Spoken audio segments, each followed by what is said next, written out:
Bueno, Jokin, arrazaldeon. Ze moduzko gorputzaldia gelditu zaizu?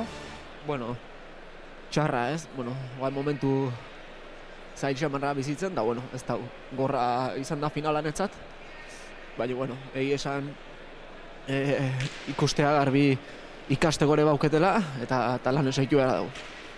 Zenbat aldiz damutu zara esate baterako 14 eta 17an egin duzun dejada ura egiteaz?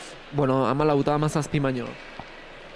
Lehenago orain ditut olako batzuk, egi esan, ez dut oso aserren hau egi esan, txapelketa guztin mina indet erabatea, eta gaur ez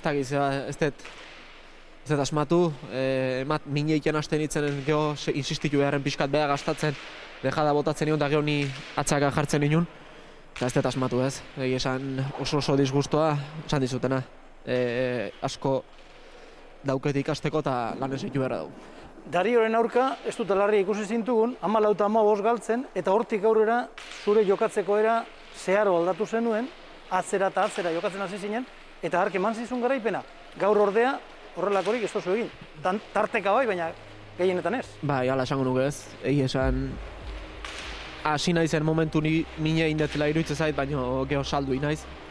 Dago bukaeran gertuatu naiz, baina ez nun mezi gaur nik irabaztea eta ez dago.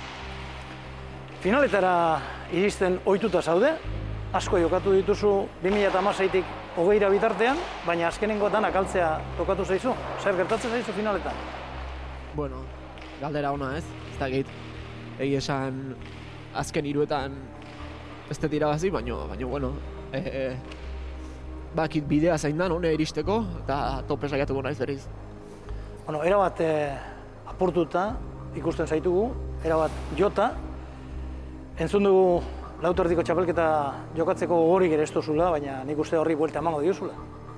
Ez dakit. Bueno, animo, Jokin, animo.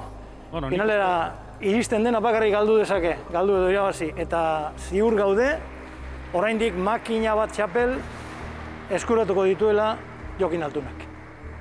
Bai, gogorra da Jokinola ikustea ingertutik negar malkotan eta bere burua zarro egon behar du.